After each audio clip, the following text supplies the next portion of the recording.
I am grounded. I am grounded. I am grounded. I am grounded. I am grounded. I am grounded. I am grounded. Now sometimes you can tap your right elbow around the funny bone area. Um, Not too hard.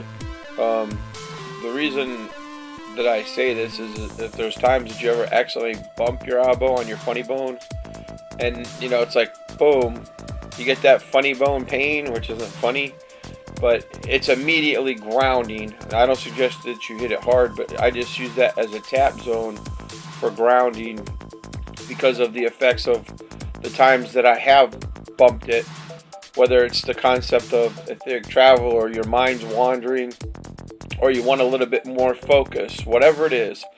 When you bump your funny bone too hard, it definitely feels very grounding to me. So that's why I've come up with the concept of that tapping your elbow by your funny bone should help ground you, in my opinion. And I usually just tap the right elbow. I don't see no reason why you couldn't tap the left elbow. Many times when I've hit my arm on the funny bone, it seems like it's more on the right side. I don't know why. That's probably one of those extra little things that you may or may not need to know. And then also, a lot of times, other grounding techniques is people do believe in exercise and healthy diet, vegetables, plant-based, fruits and nuts, that kind of stuff. Some people do believe that it is more grounding.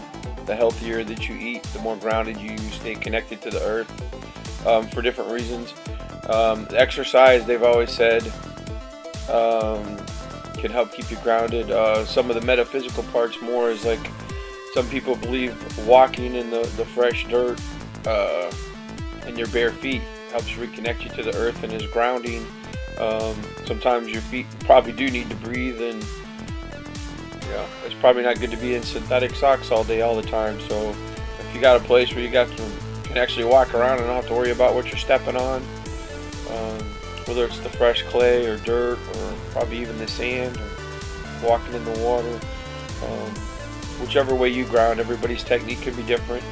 Some people visualize, whether you're inside or outside. Some people visualize their feet rooting and connecting to the earth like a tree. So whether you're sitting or standing, and it's probably better if you're going to do a meditation or close your eyes, that you probably should be sitting and visualize your feet grounding and rooting to the earth like tree roots. Whether you want to ground and root, a couple feet, 3 feet, 12 feet, 100 feet. I guess it depends on what kind of level of grounding you're getting to. And as with any technique, practice perfects it. Whether it's EFT, meditation, practice breathing, calming, grounding. Breathing is a basis for everything, for basic breath work. At least take 3 to 5 deep breaths, if not 20. If you practice any technique 20 days to 30 days, that's always been a kind of like a basic goal, even for affirmations. Sometimes you might need to use a second route, but they say you can change a mindset in 20 to 30 days. 3 times a day is the concept.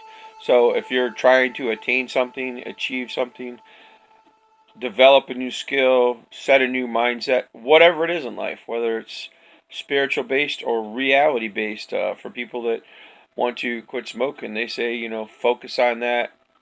I'm a non-smoker for 20 days, 3 times a day or 5 times a day. And that's just something else I threw in there. Why? I don't know. Just the information just come up when I'm trying to do this little talk about grounding. So I am grounded. I am grounded. I am grounded. I am grounded. I am grounded. I am grounded. I am grounded. Tapping your elbow at first. Touch your tongue to the roof of your mouth. Doing it, you're relaxing breathing. Inhale through your nose. Exhale through your mouth. Get a full breath. When you feel your belly button moving in and out, then you've got some full breaths. The breathing technique is also something you need to practice, where at first it's a little complicated if you're just trying to learn all that stuff. And it's setting your mindset. If you just want to work on grounding, work on grounding. If you don't want to sit there and breathe and be relaxed, to me that's grounding. You could probably kick on some music if you want to do that, that's even a concept of relaxation or higher mind thinking. You get the 6/8 beat. It takes your mind off stuff. You can use that for relaxing. You can use that for healing. I want to say I did see this one. I want to say he's a great healer. Anyways, his technique was to do multiple sounds. You know, he had several music sources playing from several directions, and I thought that was awesome. And I think that would help with grounding. And in addition, he had rattling going on between himself and another one. And not only is that a great healing technique, but that's also is a perfect grounding technique in my opinion. And I think it's a little bit of both, depending on what you're actually trying to achieve and what your goal is and what your purpose and circumstances is. So, I am grounded, I am grounded, I am grounded, I am grounded, I am grounded. Get that to be the basis of thinking and logic and gives you something to work on.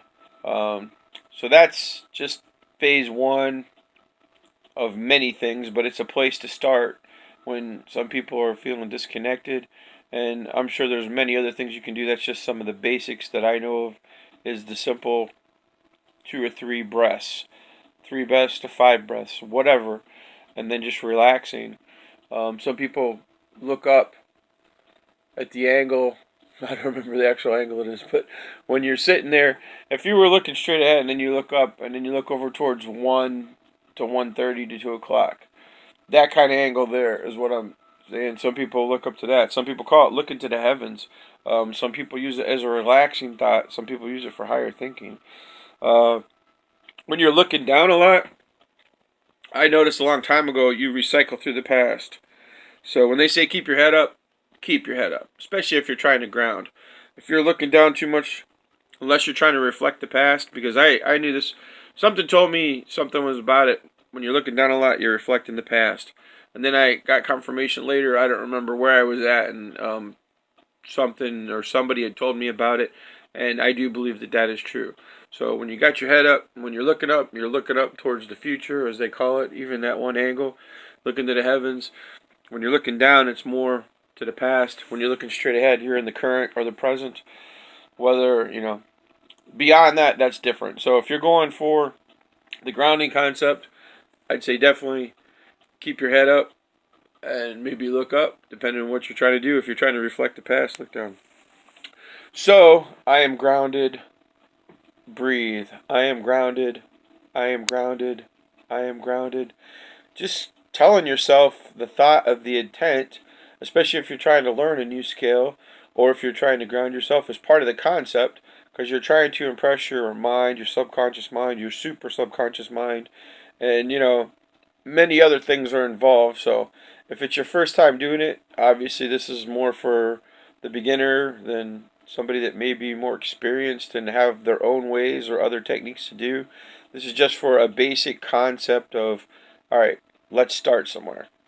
So that's my thoughts and views, and what I have picked up and acquired and through time in life. And I can't remember how many years ago it was. One day I'm like, wow, I hit my arm on the funny bone, and I'm like, wow. Everything else seemed like it stood still. Time just kind of stopped for a couple seconds, and I felt so grounded, and so that's why I used the tap zone off the funny bone of the arm for a quick basic technique. I don't know if you've ever been involved in a situation, like say you're at work and there's a few people around, everything's going fine, and then all of a sudden somebody almost gets hurt, everything's kind of discombobulated, and you're like, holy cow, how did it just go bad like that? And sometimes when those scenarios are coming up, when I can get a conscious choice to sit there and ground myself, touch my tongue to the roof of the mouth, you kind of pull your core inward, kind of tighten the muscles a little bit.